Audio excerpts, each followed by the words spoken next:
Authorities in Washington state have been fighting the state's largest wildfire nonstop for almost 2 months. It's called the Bear Gulch Fire. It's burned 9,000 acres since early July. Officials say it's only 13% contained. It is so big, they've had to rely on contract firefighters. But a group of those firefighters who were battling the blaze had to take a 3-hour timeout from their work on Wednesday. You see, their camp was raided by Border Patrol officials, and they were lined up and told to show their IDs.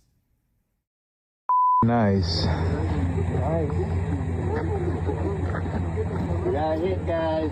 That's all right. Tribal member. Yeah, we got pulled over by ICE. Crazy, dude.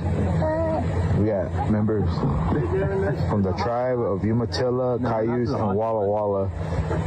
This is crazy, man. Look at that. Post it up. We have a different crew over here. Talk to the bosses. And I guess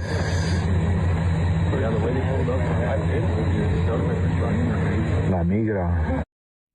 You heard people on the scene claim that at least some of those firefighters were Native Americans, indigenous volunteers. They got raided. State officials confirm it. Now, those Border Patrol officers ultimately arrested 2 of the firefighters. It's not clear why. According to reporting by the Seattle Times, one of the firefighters said members of the crew were told not to take video of the incident. You risked your life out here to save the community, the firefighter said. This is how they treat us. Another firefighter said they were denied the chance to say goodbye to the detained crew members. I asked him if his family can say goodbye to him because they're family and they're just ripping them away, the firefighter told the Times. And this is what he said: "You need to get the blank out of here. I'm going to make you leave." As the Times notes, it's unusual for federal border agents to make arrests during the fighting of an active fire, the largest in the state of Washington, especially in a remote area. In fact, a Biden-era policy bans most immigration enforcement at natural disaster sites, but here we are.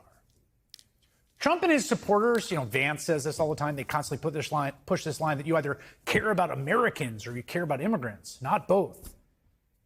But it's racist garbage. We're an interconnected society of human beings who depend on each other to survive and thrive. And there's not some neat line you can cleave between Americans and foreigners. We just have neighbors and communities. Trump world says that's bunk, that there's just 2 sides. Trump world says that to make America great again, you need armed federal officers roaming streets and businesses and Home Depot parking lots in search of people to disappear.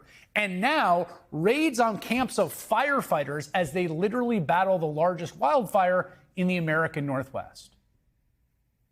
Donald Trump, J.D. Vance, and Stephen Miller and their ilk are going to burn the country to the ground if that's what it takes so they can rule over the ashes.